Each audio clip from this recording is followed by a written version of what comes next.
Una calurosa bienvenida a todos a su programa Urban Talks, producido en Hanoi, Vietnam y transmitido desde Estados Unidos por su servidor, Mr. Fender. También retransmisión en el canal Siempre en Movimiento. Obed Presi, saludos, saludos a todos los que nos sintonizan. Un agrado estar por aquí compartiendo con ustedes información importantísima. También pues sin dejar a un lado a nuestro amigo Juan Golcher, quien es el presentador de la información, quien nos expone, nos trae tan importante información. Bienvenido, Juan, ¿cómo estás? Hola, muchísimas gracias, Fender. Ya hacía bastante tiempo que no estábamos acá en el programa Urban Talks. Un fuerte saludo para Obed, de Siempre en Movimiento. Y muchas gracias a todas las personas que nos ven dentro de El Salvador, a los salvadoreños de la diáspora que nos ven afuera y a todos los otros latinoamericanos que nos ven en todas las partes del mundo. Estamos estrenando, ¿verdad? Estamos estrenando un nuevo formato del programa. Tenemos una nueva introducción, tenemos un nuevo estilo de hacer las entrevistas esta vez. Y en buena hora estamos dando inicio a la próxima temporada de los programas de Urban Talks en el año 2023. Así es, excelente. Nuevo formato, la información que nos presentas y el intro, buenísimo, me encantó. Excelente intro. Bueno, llama mucho la atención. 4 intensos años han pasado de gobierno del presidente Nayib Bukele. ¿Qué lectura haces tú de su gobierno a nivel político?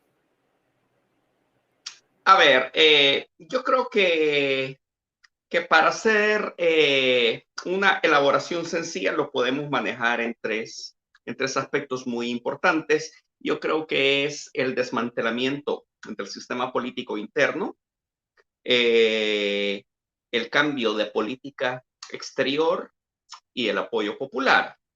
Número uno, el desmantelamiento del sistema político interno. Nos acostumbramos, y esto ha sido una situación desde el inicio de la República, en donde los políticos o la mal llamada clase política se convertían en operadores de las élites gobernantes. Y de ahí es de donde parte ese mismo concepto, la élite gobernante, porque ellos gobernaban a través de los políticos. En otras palabras, instrumentalizaban el servicio público para su beneficio. Hoy lo que vemos es el desmontaje de ese esquema y vemos que hoy los que gobiernan son los políticos, los funcionarios públicos.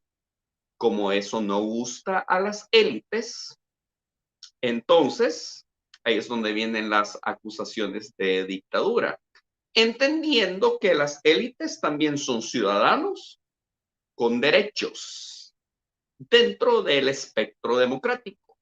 Entonces toman ventaja de esa situación y lo convierten en una retórica política. Ahora, vamos a entender también que para las clases gobernantes, que realmente no es una clase, sino que es más bien una función ciudadana. Para los funcionarios públicos es una situación complicada porque nosotros vemos que la estratificación social tal y como se ha creado desde los inicios de la República, que ha sido las clases altas, las clases medias y las clases bajas, entonces vemos a los actuales gobernantes que tienen que interactuar como un mediador entre las tres clases, porque regularmente las tres clases no se unen con intereses colectivos, sino que con intereses particulares. Pero una de las grandes ventajas del nuevo gobierno es que ha logrado unir a todas estas clases bajo un interés común. Quiere decir que por primera vez la sociedad salvadoreña o la mayoría de la sociedad salvadoreña tiene un objetivo común, una meta que perseguir. Y aquellas sociedades que tienen metas que perseguir crean las condiciones de desarrollo para sus países. Ahora, número 2, el cambio de la política exterior. Nos acostumbramos como ciudadanos salvadoreños a que nuestro país era parte de la esfera de influencia hemisférica de Estados Unidos. Eso está cambiando. Ahora vemos cómo la política exterior del gobierno en estos 4 años se ha decantado más por una apertura a la comunidad internacional, comercio, intercambio, cooperación, incluso alianzas, etcétera, bajo bases de igualdad, no bajo bases de sometimiento por intereses geopolíticos. Y eso lo deja claro el presidente siempre en sus discursos. Lo ha dejado claro la ministra de Relaciones Exteriores en los foros, tanto regionales como hemisféricos, en los cuales ha participado.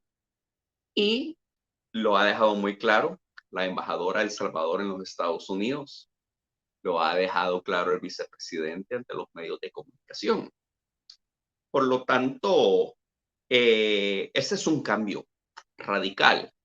Ahora tenemos que entender que esto viene a abrir la posibilidad para El Salvador de poder jugar beneficiosamente bajo los intereses nacionales en la comunidad internacional en un nuevo espectro. Y ese es el espectro de la multipolaridad. Ha sido muy beneficioso para El Salvador lo que sucede a nivel mundial.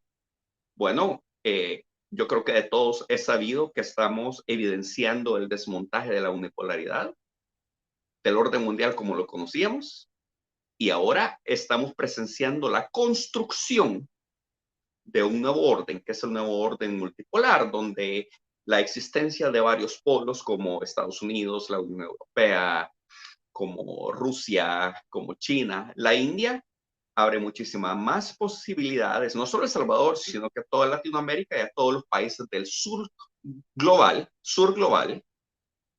para poder identificar con qué naciones puede existir intercambio, alianzas o intereses en común para poder generar desarrollo para sus naciones, ¿verdad? Y el apoyo popular. El apoyo popular juega el papel central para que el gobierno actual pueda llevar las riendas sin que las élites estén gobernando, para que el gobierno pueda llevar una política exterior propia sin presiones efectivas de otros países con intereses geopolíticos. ¿A qué me refiero con esto? Es que el apoyo popular de la población le da la fortaleza al nuevo gobierno para poder decidir por sí mismo. ¿Ok? Excelente. Entonces, nos queda claro de que a pesar de que son ciudadanos, las élites ya no están controlando. Es lo que entiendo, que pues ellos son ciudadanos también, pero ahí es donde viene el inicio de la fricción, que ya no son ellos los que están moviendo los hilos de la manera en que lo hacían anteriormente, ¿verdad? Es correcto, es correcto. ¿Qué lectura haces tú de su gobierno a nivel social? A ver, a nivel social tenemos que entender que existen varias situaciones que definitivamente han incidido en el cambio de pensamiento de la sociedad. Y esto es muy palpable, por ejemplo, en el tema de la seguridad pública. La guerra contra las pandillas ha resultado ser eh, una política pública que verdaderamente ha cumplido las expectativas de la población. ¿En qué sentido? La efectividad del combate a las pandillas ha generado un nuevo pensamiento de solidaridad con la población, ha hecho que la población crea nuevamente en los cuerpos de seguridad pública, que crea aún más en su Fuerza Armada, que crea aún más en el Estado y que de alguna manera entienda que está viviendo hoy y teniendo una interacción social muy distinta con el Estado, en el cual no es solamente el ciudadano el que tenga que aportar al Estado, sino que es el Estado el que le está cumpliendo. Aparte de eso, el clima de seguridad genera un aspecto psicológico en el cual la gente se puede sentir segura, la gente puede salir a la calle y eso da muchísima más tranquilidad para que los seres humanos se puedan desarrollar. Ahora, con respecto a la prevención social, la creación de los cubos definitivamente viene a dar una oportunidad para toda la juventud de las comunidades marginales y de aquellas comunidades que estuvieron excluidas tanto por el fenómeno de las pandillas, por fenómenos socioeconómicos, ¿verdad? Ahora también podemos tener como el sistema penitenciario ha cambiado muchísimo, como la construcción de una nueva cárcel viene a replantear la modernización, la transformación del sistema, como la mejora de las prisiones. También vienen a dignificar de alguna manera a los reos comunes. Ahora, reinserción, los programas de reinserción de los privados de libertad, lo que conocemos como los reos en fase de confianza, cómo empiezan a dar un aporte a la sociedad de todo el daño que le hicieron anteriormente y hoy como ellos mismos hacen trabajo para reinsertarse, pero no solamente para eso, sino para obtener un sueldo, aunque sea bajo, pero aprenden cómo ganarse la vida honestamente y dan su aporte a la sociedad, que es lo que todos los ciudadanos de las sociedades desarrolladas hacen, cada uno cumpliendo su parte para que la sociedad se pueda desarrollar como nación, ¿verdad? Ahora vamos a entender que todo esto viene a dar una percepción muy distinta de lo que es el sistema, ¿verdad? Segundo, vamos a entender que el sistema judicial ha cambiado. Y quise elaborar este tema del sistema judicial en esta pregunta, como parte de esta respuesta, no en la primera. ¿Por qué? Porque lo que vemos ahora es una especie de contrato social distinto, en el cual el ciudadano se interrelaciona de una manera distinta con el sistema judicial. Anteriormente, el sistema judicial era parte de una institucionalidad corrupta, amañada y diseñada precisamente para servir a las élites que utilizaban a los operadores políticos para su beneficio. Entonces, el sistema judicial estaba instrumentalizado para el poder de las élites económicas. Así, llámese esta la de lo constitucional, llámese el Ministerio Público, como la Fiscalía General de la República en especial. Y todo, las cámaras y todo el aparataje del sistema judicial iba en función de la capacidad económica que las élites tenían. ¿Por qué? Porque esos financiaban partidos políticos, porque estos compraban jueces, etcétera, etcétera. Ya conocemos cómo funciona. Ahora, existe una nueva legislación también y existen reformas a la legislación. Entonces, esto viene a crear la construcción de un Estado de Derecho muy distinto al que nosotros conocimos antes. Y este es un Estado de Derecho en el cual ya la relación del sistema judicial con el ciudadano es la que impera. No es la relación del sistema judicial con el poder político o con el poder económico per se, ¿verdad? Entendido. Lo que mencionaste es con respecto a la inserción de los que están en fase de confianza. Fíjate que a mí siempre me ha llamado la atención ese paso. A lo mejor muchos tal vez no lo asimilamos de la gran oportunidad que es para una persona estar practicando un trabajo, o sea, un oficio.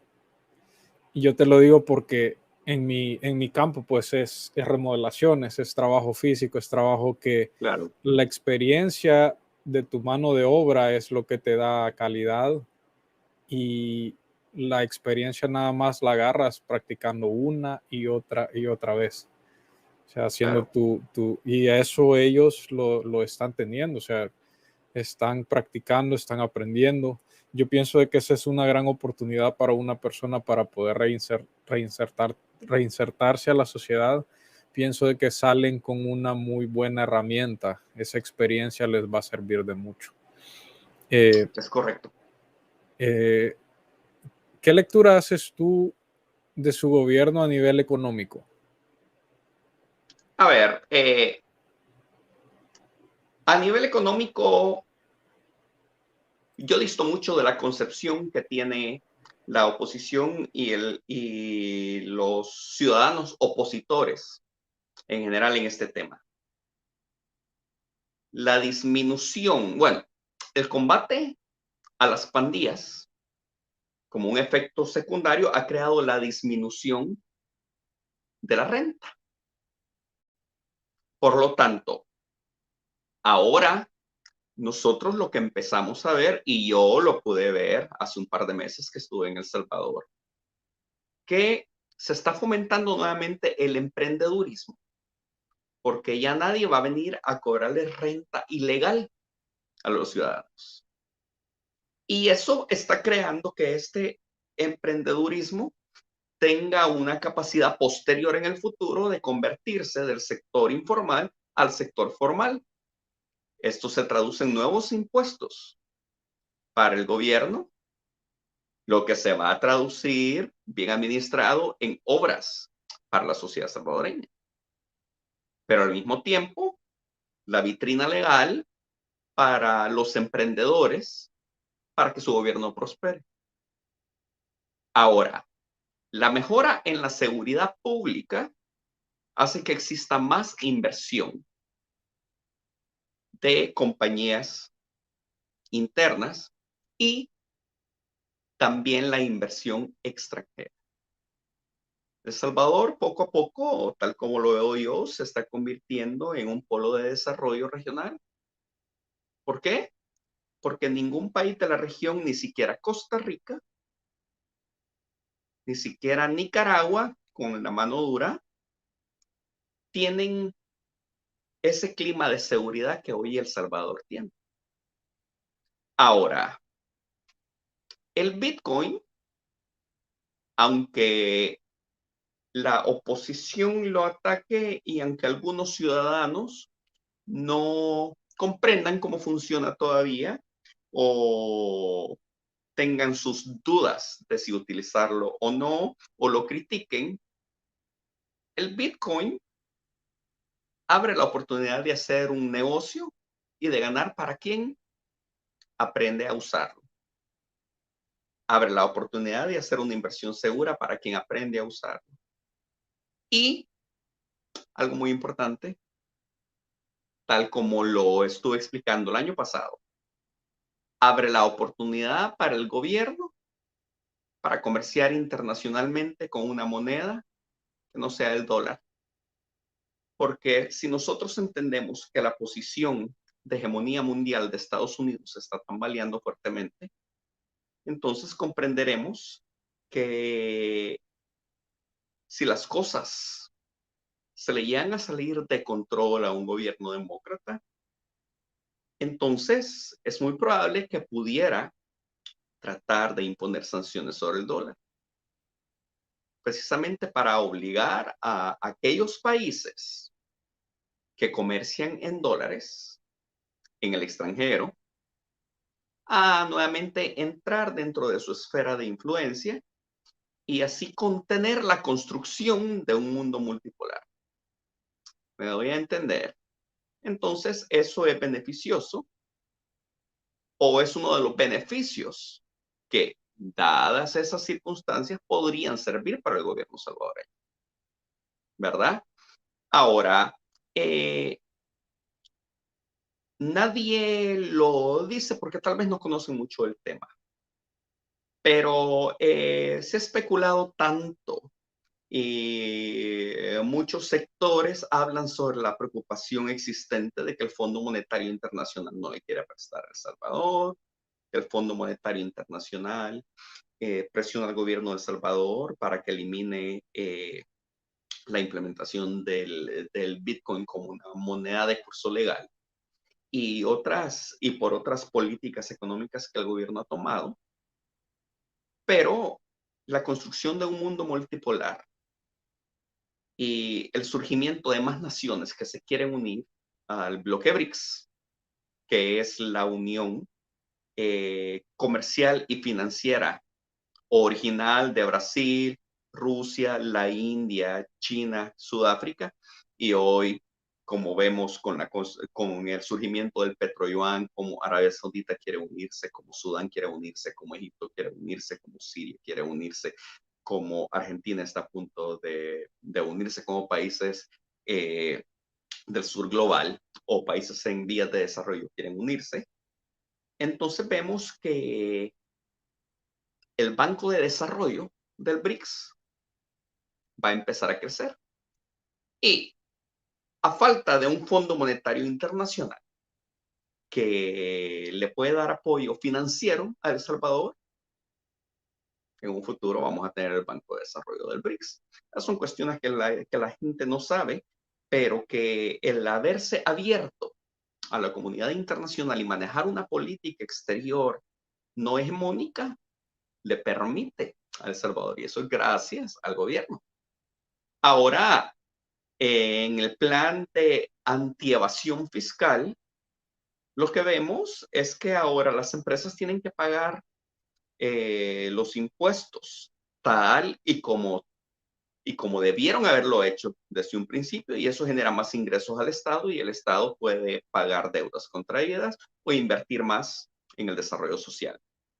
Entonces, no solo se trata de lo que es la economía familiar. Nosotros podemos comprender que la economía familiar es muy difícil mejorarla en 4 años.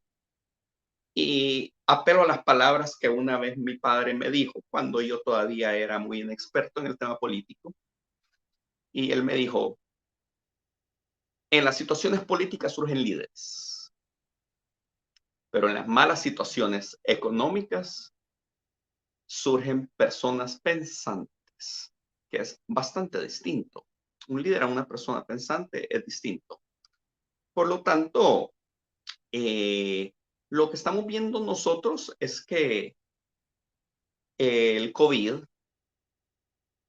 los problemas que está teniendo Estados Unidos a nivel económico, el estar sometidos a su política monetaria, el ser parte de su área de influencia comercial y económica, que ahora sí o no, ha generado problemas en todo el hemisferio, no en El Salvador, y no tiene nada que ver con las políticas económicas que el gobierno tuvo durante la pandemia, ¿verdad? Es más, yo tengo entendido que El Salvador ha superado todo, todo aquel daño que el COVID causó en este momento. Por lo tanto, yo creo que la situación económica pinta mucho a mejorar, ¿verdad? Eso sí, tenemos que mantenerlo bien claro.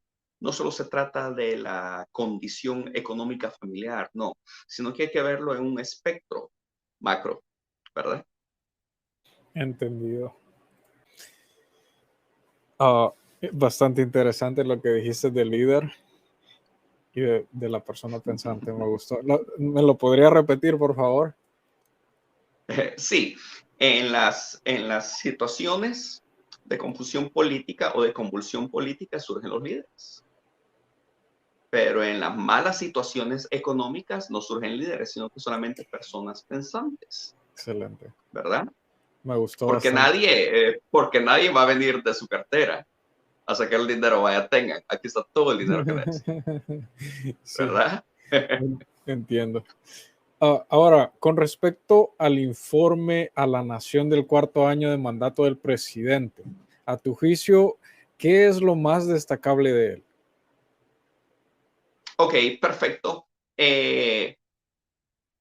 4 puntos que a mí me llamaron la atención.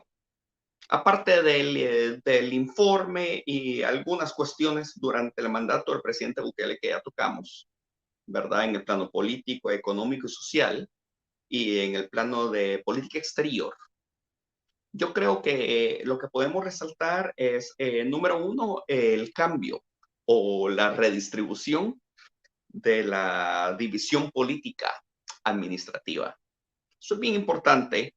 El Salvador es un país bastante pequeño, con una población relativamente pequeña comparado a otros países. No de manera proporcional a la extensión territorial, sino que en comparación en general. Entonces, El Salvador no tendría por qué tener ni 262 municipios. Incluso yo he llegado a pensar que tampoco tendría que tener 14 departamentos. Entonces, el anuncio de, de cambiar la división política administrativa, yo creo que es lo mejor. Se tuvo que haber hecho muchísimo antes y esto es un tema que se viene arrastrando desde hace mucho gobierno.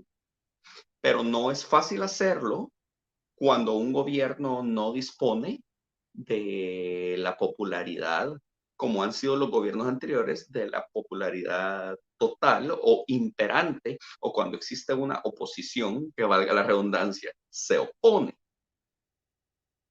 Ahora que esto se está haciendo, o que se va a hacer si es aprobado por la Asamblea Legislativa, después de un estudio minucioso de cómo se aplicaría esta distribución, existe ya la oportunidad de cambiar toda la cantidad de alcaldes, la cantidad de consejos municipales.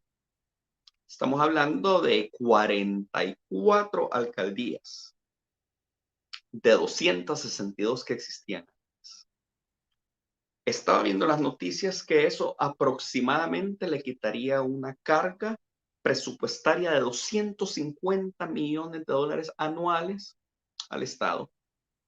250 millones de dólares que se puede traducir en programas para poder fomentar tanto la educación, mejorar la red hospitalaria o invertir en cualquier política pública o de servicio social para la población, que se necesita mucho después de un mal implementado sistema neoliberal, ¿verdad? Entonces eso para mí es muy importante.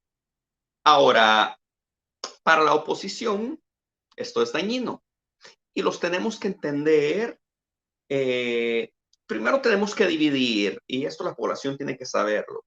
Una cosa es el teatro de guerra político y otra cosa es el teatro de interacción, del político con el ciudadano.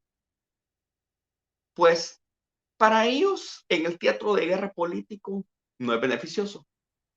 ¿Por qué? Porque la mayoría de diputados han entrado a la Asamblea Legislativa por residuo. ¿Y quién le abre el espacio territorial a los diputados? Son los alcaldes. Esto durante las campañas electorales. Entonces, a menor alcaldías, menor territorialidad, menor oportunidad para sus diputados. Pero esto también se traduce en menor oportunidad para sus comandos y sus candidatos a alcalde y consejos municipales. ¿Por qué? Porque la correlación actual no es beneficiosa para la población. Si la aceptación de los partidos políticos, por lo menos los partidos políticos tradicionales como Arena y el FMLN, entre ambos no tienen ni el 5%. Entonces, para ellos no es beneficioso que exista una división política administrativa. Pero esto no tiene por qué importarle a la población salvadoreña. Porque la población salvadoreña, si lo que quiere es que la administración pública cambie para su beneficio, entonces tiene que reducirse. ¿Me doy a entender? Ahora, segundo, el anuncio de minimizar la cantidad de diputados en la Asamblea Legislativa de 84 a 60, eso es fenomenal. Y reitero, un país con una extensión territorial pequeña, con una población relativamente baja a nivel general en comparación a los otros países, no necesita 84 diputados propietarios y 84 diputados suplentes, en total 168. E incluso bajando a 60 todavía queda bastante alto. Sin embargo, es lo que nosotros tuvimos antes de los tiempos de la firma de los acuerdos de paz. Y estuve viendo la entrevista en cómo el vicepresidente de la República, Félix Ulloa, explicaba, e incluso cómo el presidente Nayib Bukele, en su informe a la Nación de los 4 años reciente que dio, explicaba cómo ellos, en vez de abolir la plancha nacional para regresar a los 60 diputados, como mejor lo redistribuyeron o distribuyeron a esos diputados entre los 14 departamentos. Obvio, porque el diputado, una diputación o un curul significaba para los partidos políticos más poder político dentro de la Asamblea Legislativa. Segundo, ingresos económicos por donaciones. Tercero, más oportunidad para las élites gobernantes que apoyaban a un partido, a otros o a ambos, más oportunidad de poder para ellos, ¿verdad? Ahora, con respecto a la guerra contra la corrupción, que yo creo que eso es algo que verdaderamente ha impactado mucho, yo creo que vale la pena resaltar que, al igual que la mayoría de los países latinoamericanos, la clase política salvadoreña ha padecido de ese mal. La clase política salvadoreña se acomodó después de haber estructurado un sistema permisible que les daba la oportunidad para delinquir, para cometer actos de corrupción. Y todo por intereses económicos. Y es que para que exista un corrupto debe de existir un corruptor. Pues entonces, tanto las élites que se creyeron con la potestad de manejar los designios de la sociedad por su poder económico, o potencias extranjeras que por intereses geopolíticos y en cumplimiento de mantener un statu quo hegemónico o preponderante en un orden mundial, vinieron a corromper a los funcionarios públicos de Latinoamérica y de El Salvador. Por lo tanto, yo creo que este tema del combate a la corrupción es algo que la gente estaba esperando.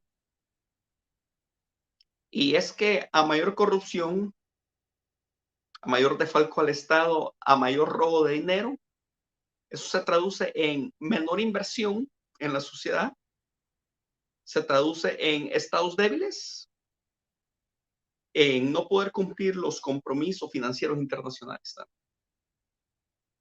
Ahora, algo lo que a mí me impresionó fue el anuncio que hizo el presidente sobre el allanamiento y la extinción de dominio que se estaba llevando a cabo por la Fiscalía en las propiedades y productos financieros del expresidente Cristiani. Y quiero compartir algo que nunca lo había dicho antes, pero yo crecí escuchando hablar del presidente Alfredo Cristiani como el presidente de La Paz. Pero tuve la dicha y la oportunidad de conocer también que él no solo era el presidente de La Paz, sino que de conocer también que él tomó dinero del Estado para potenciar sus negocios que no estaban en una buena condición cuando él llegó. Y es que tal vez la mayoría de la población no conozca estas cosas porque esto se convirtió en parte del vulgo mucho después de que sucedió. Pero mi padre era un oficial de inteligencia todo el tiempo. Y recordemos que mi padre trabajó en una administración que era la administración del presidente Duarte y una administración del Partido Demócrata Cristiano que acababa de perder el poder y que no estaba en buenas condiciones con Arena. Por lo tanto, toda la información de los militares que se oponían a lo que el Partido Arena estaba haciendo llegaba a oídos de personas como mi padre, porque mi padre había sido ya sea instructor, ya sea profesor de ellos, y le tenían muchísimo respeto. Pues yo de esa manera conocí lo de la venta, lo del saneamiento de los bancos.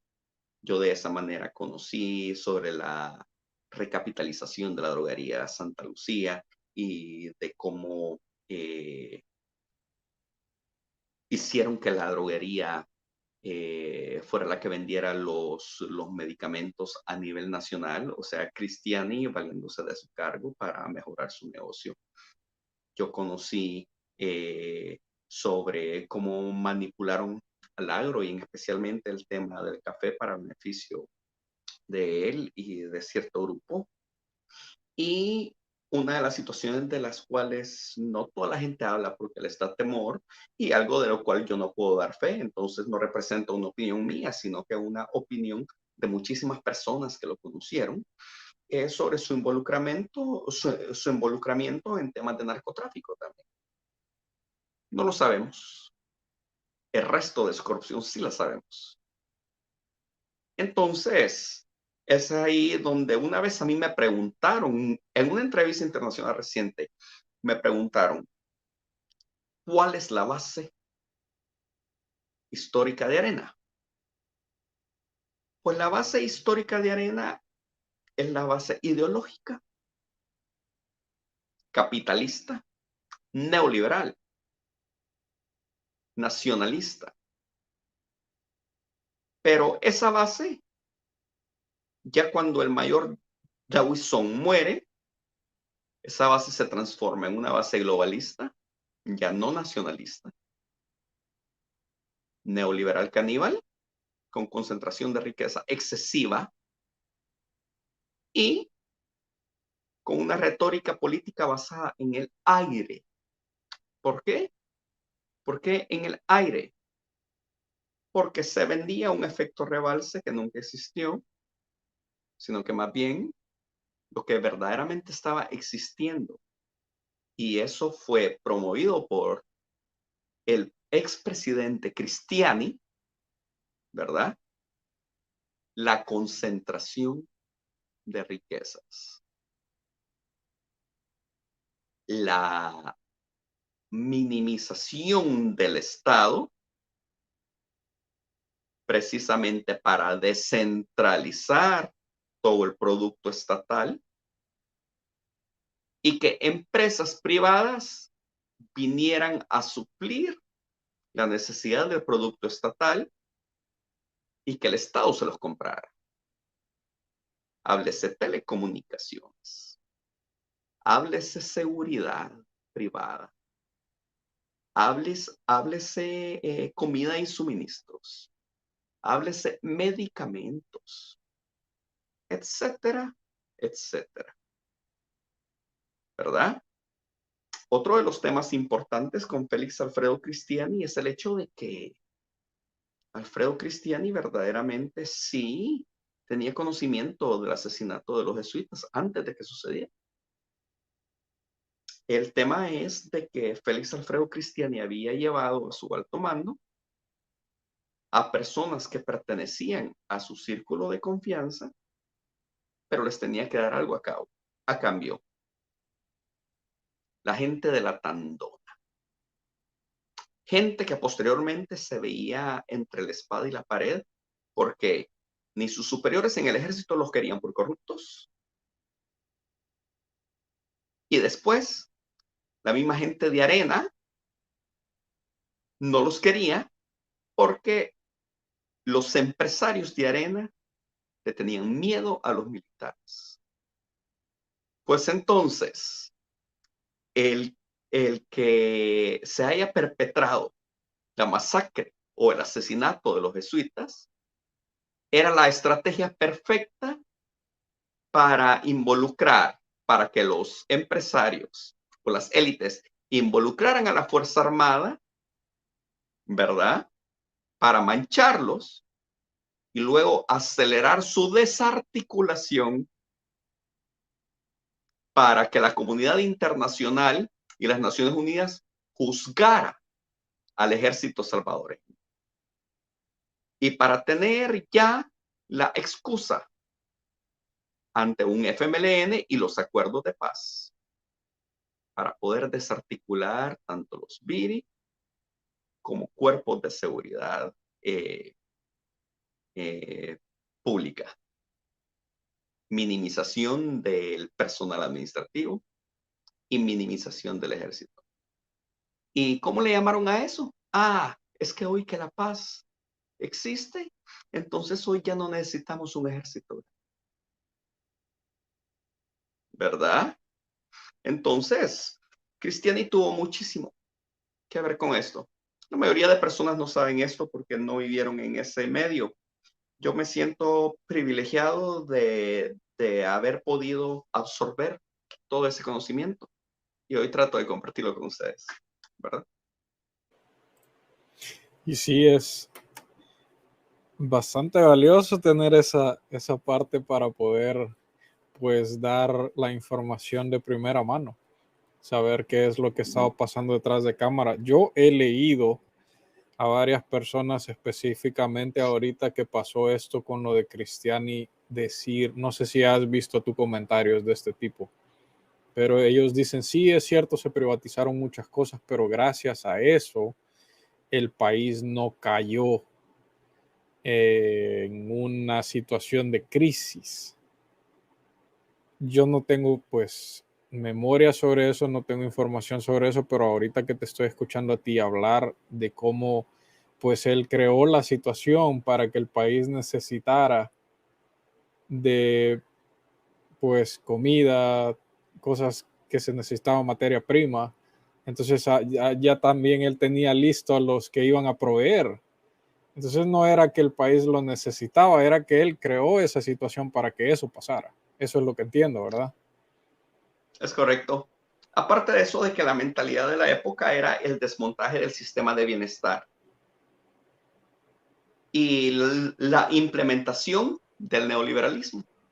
Ujú. Entonces, todo lo que era el sistema de bienestar olía mal y todo lo que se hacía, toda la descentralización del Estado que se hacía con el neoliberalismo era lo correcto, porque se estaban siguiendo las políticas norteamericanas que ya habían sido implementadas con mucha antelación en los años 70 a través de la terapia de shock económico en Chile, ¿verdad? ¿Te recuerdas que lo hablamos en un programa el año pasado, en un programa extenso sobre el neoliberalismo? Y era lo que tanto el presidente Reagan como la primera ministra británica Margaret Thatcher estaban impulsando, ¿verdad? Entendido. Ahora, con respecto a la oposición, ¿qué lectura actual haces de su situación? Ok, empecemos con Arena y el FMLN, los partidos tradicionales por excelencia y que han tenido más poder, ¿verdad? A nivel estructural, a nivel de estructura partidaria, están muy mal. ¿Qué indica eso? Que las bases se han segregado, se han desorganizado, han perdido financiamiento, sus dirigencias carecen de liderazgo y la relación de sus dirigentes, tanto con sus bases y su voto duro o el ciudadano regular, se ha transformado. Vamos uno por uno. Las dirigencias de sus partidos políticos no se renovaron. Es que existe algo muy distinto, la renovación y la sustitución. Solamente se sustituyeron, pero nunca se renovaron. O sea que los pensamientos no cambiaron. Partidos que se quedaron anclados en su ideología política. Y así fue como ellos manejaron su retórica. ¿Por qué? Por la existencia de un pacto formado en los acuerdos de paz, que las Naciones Unidas tienen muchísima culpa de ello, ¿verdad?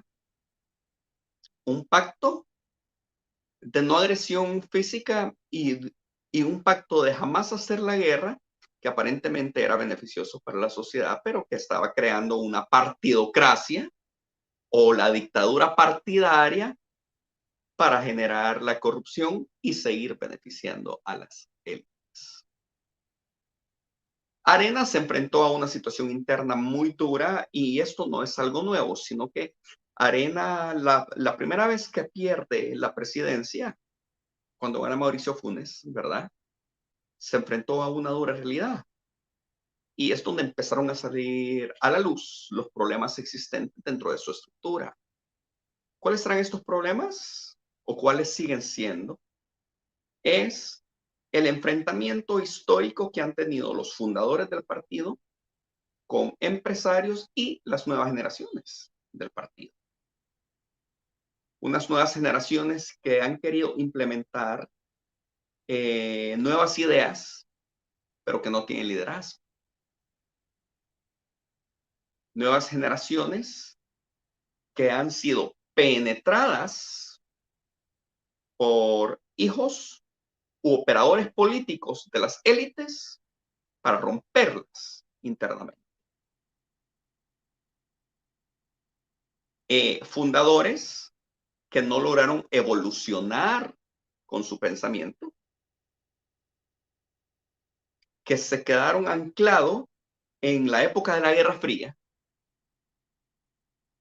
y que todavía le hacen honor al pensamiento histórico del mayor Dawson de que el mejor comunista es aquel que está muerto, ¿verdad? Entonces, también tendríamos a un grupo de empresarios que lo único que le interesaba era hacer dinero, no el país, y que se acercaban al partido solamente para hacer negocio. Aquellos que no querían a los militares, aquellos que veían de menos a sus propias bases. Y en ese enfrentamiento entre los tres, no pudieron ponerse de acuerdo, los grupos se fueron segregando. Ahora, se enfrentaron a una situación dicotómica que sí les ha afectado mucho. Y es el hecho de que si Arena cambiaba la esencia de su fundación, o sea, el pensamiento nacionalista con el cual fue fundado, iba a aparecer en el tiempo, porque ya no iba como partido, iba a abandonar lo que los hizo crecer, la ideología que los hizo crecer, a perder retórica política y perder a sus bases. Ahora también si Arena no se renovaba como partido y no renovaba su pensamiento y dejaba ese lastre de la Guerra Fría para pensar distinto en las épocas modernas, lentamente iba también a estar expuesto a su propia muerte o a su propio colapso, si lo quisiéramos llamar así. ¿Por qué? Porque las antiguas generaciones que tenían el pensamiento de la Guerra Fría empezaron a morir. ¿Por qué?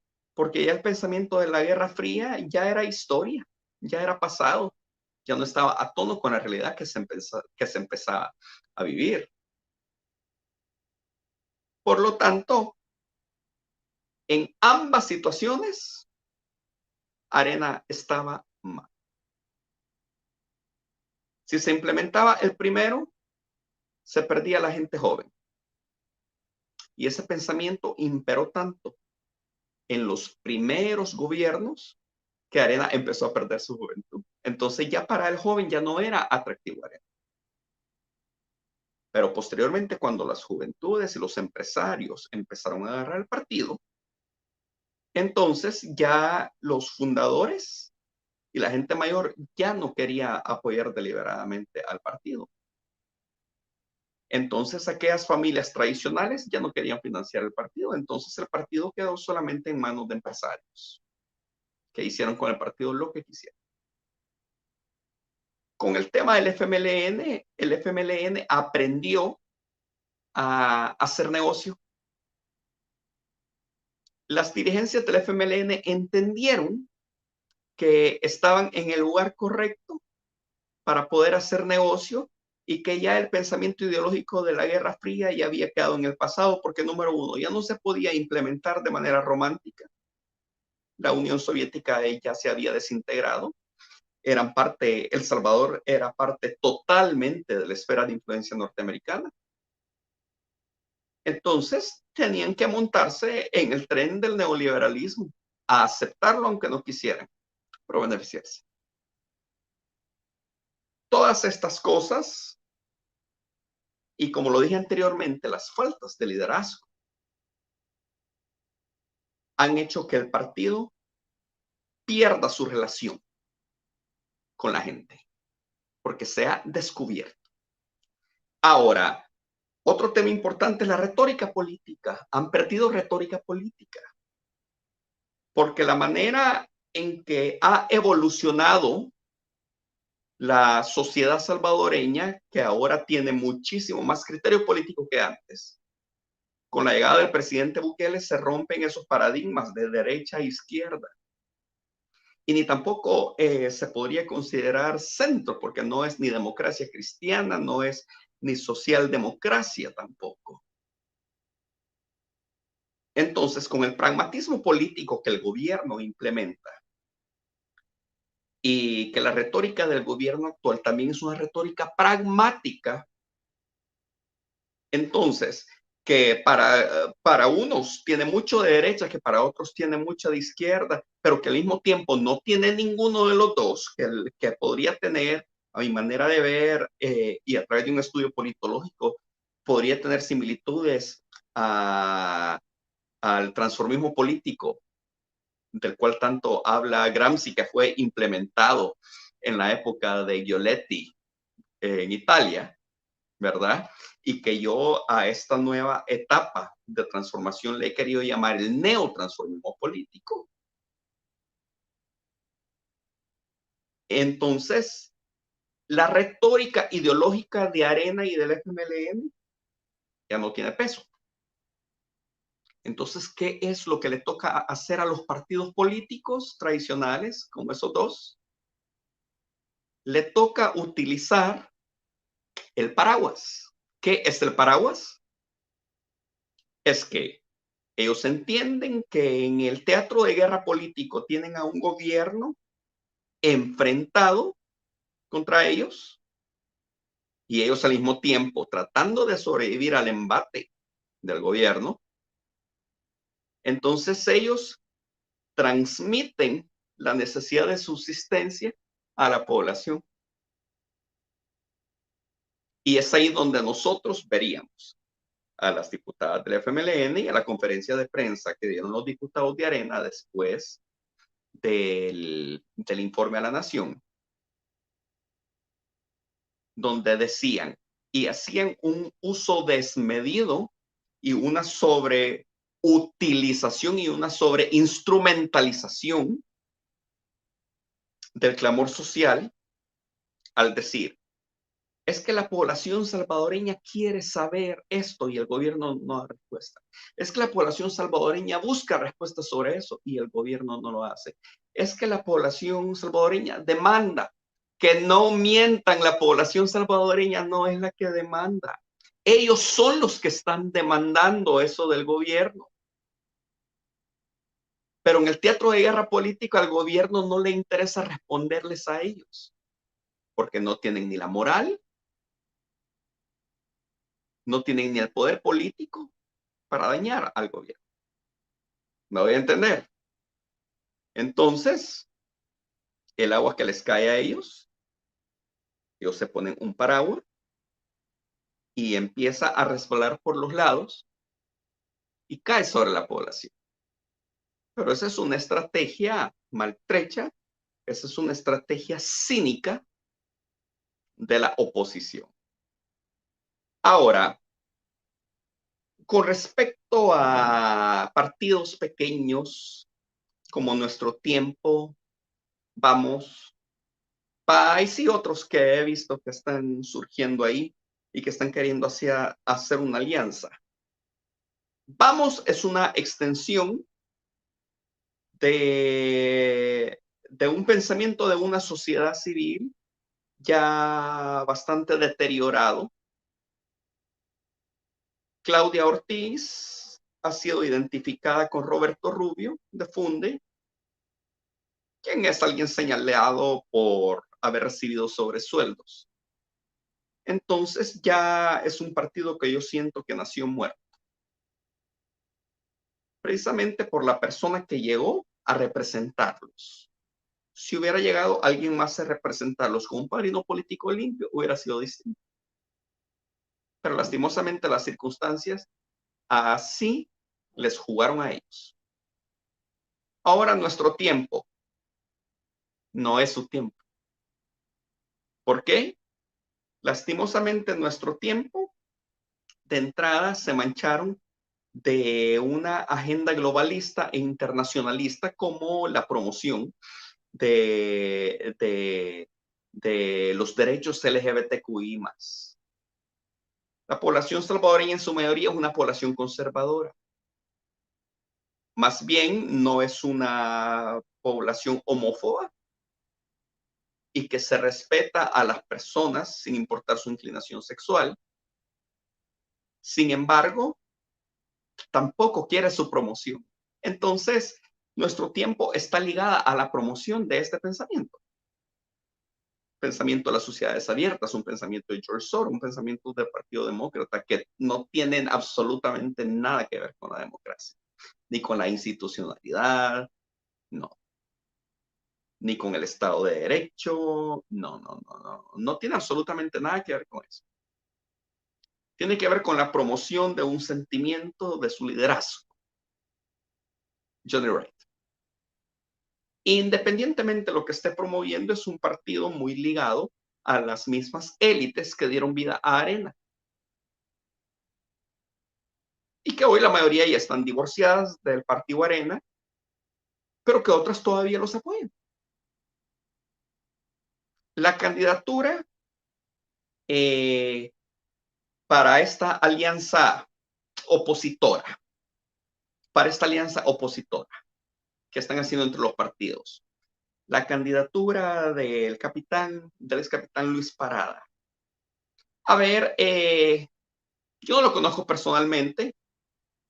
Tuve la oportunidad de compartir un par de palabras por Facebook hace ya un tiempo, pero tocando estrictamente el tema del asesinato de los jesuitas, que por cierto él fue entrevistado y a él no le agradaba el alto mando de su época porque sabía lo que había hecho. Pero la candidatura de él no tiene nada que ver con sociedad civil. Luis Parada, él fue precandidato, recordémonos, en Arena. Y la inclinación de Luis Parada no es hacia la sociedad civil, sino que es hacia un partido político con pensamiento neoliberal y con pensamiento globalista como lo es Arena. Entonces, el problema de Luis Parada es que, sin importar cómo sea él como ser humano, sea bueno, sea malo, sea honesto, sea deshonesto, lo que sea, porque yo no lo sé, y merece respeto. El problema con Luis Parada es que representa un pensamiento fallido en El Salvador. Pero un pensamiento que tiene un lastre muy duro para la población salvadoreña, como lo es Arena, un partido al servicio de las élites económicas que concentraban riqueza y no hacían posible el efecto rebalse del neoliberalismo. Y segundo, el apoyo para que Estados Unidos mantenga la hegemonía en El Salvador. Luis Parada, cuando fue entrevistado en esta reunión que tuvieron con personeros del gobierno demócrata en Estados Unidos, Luis Parada dijo que le preocupaban los problemas salvadoreños, pero que también que como ciudadano americano le preocupaban los problemas de Estados Unidos en El Salvador. Por lo tanto, Luis Parada es una persona que con mucha seguridad llegaría a defender más los intereses de Estados Unidos que los propios intereses salvadoreños, el país y la tierra que lo vio nacer. Por lo tanto, cuando la sociedad salvadoreña entienda esto, no tiene ninguna oportunidad. Celia Medrano, alguien muy identificada con todos los grupos sociales que han apoyado históricamente al FMLN. Y el FMLN ha sido el fiasco de la población salvadoreña, porque el FMLN representó el cambio, apoyado por todas estas organizaciones sociales. Y el FMLN sí fue un cambio, pero un cambio a un exceso de corrupción. Pues ahí en Nicaragua están los dos expresidentes. Entonces no tiene ningún apoyo serio, ¿verdad? Ahora se habla mucho de tener una candidatura de la sociedad civil. Eso es mentira. Ninguno de los dos proviene de la sociedad civil. Ambos están plenamente identificados con pensamientos ideológicos opuestos, derecha e izquierda. Entonces la población debe de entender esto, ¿verdad? Alguien de la sociedad civil es alguien que no se ha metido en política partidaria, pero Luis Parada ya lo hizo. Y Celia Medrano, si no lo ha hecho directamente, pero ahí se le ha visto en manifestaciones apoyando al FMLN y ahí se le ha visto apoyando las políticas públicas del FMLN. Y tenemos que entender que no se le puede llamar sociedad civil a estos grupos que han apoyado las políticas públicas de los gobiernos o que han trabajado en pro de hacer que la población apoye las políticas públicas de los gobiernos. Es como el caso de FUSADES. A FUSADES no se le puede llamar sociedad civil. FUSADES es un grupo de tecnócratas creado por los mismos financistas de Arena para que traten de convencer, para que hagan estudios en beneficio de políticas públicas que le han beneficiado a las élites y para tratar de convencer al resto de la sociedad civil y para tratar de convencer a los líderes y tratar de convencer a la población de que es lo correcto. Entonces, para política pública y su legitimación, pues el FMLN ha hecho lo mismo. Pues entonces a eso no se le puede llamar sociedad civil. ¿Ok? Pues esa es la condición de la oposición, no tiene ninguna oportunidad. Y hoy que hay surgimiento de precandidatos, por ejemplo, en el tema del FMLN, el Chino Flores, que representa la antítesis de la unión con Arena, porque el Chino Flores quiere devolverle, como quien dice, ese pensamiento ideológico al FMLN y que sus bases se vuelvan a acercar. Están equivocados porque ya la época de las ideologías ya pasó, ¿verdad? Información clara, al punto. Entendemos que van a tener dudas, van a tener sugerencias, tal vez pues información extra que aportar. Los invitamos a que nos dejen sus comentarios y opiniones, van a ser bienvenidos. Los creadores de contenido que estén viendo este programa tienen la puerta abierta para que puedan tomar lo que quieran, publicarlo en sus redes sociales, no tenemos ningún problema con eso. Nuestra meta, correcto, nuestro objetivo es compartir información y entre más personas lo sepan, para nosotros es mejor. Juan, llegamos al final de este programa, regreso con bastante cargado, excelente información, te agradezco muchísimo. No sé si tendrás algo que despedirte para los que nos están viendo. Claro que sí. Bueno, quiero darle las gracias a todas las personas que nos han estado viendo, ¿verdad? Ya muchísimas personas nos habían preguntado qué había sucedido con los programas. Y para poderle mantener la dinámica e ir mejorando, es necesario hacer pausas. El trabajo político, el trabajo, bueno, más bien el trabajo de investigación, el trabajo de investigación politológico no es fácil, es un trabajo complicado porque se tiene que tratar de dar información precisa y no solamente manejarlo en un tema académico, sino que poderlo convertir con un idioma que sea entendible para la gente. Y eso cuesta mucho tiempo, se invierte mucho tiempo, ¿verdad?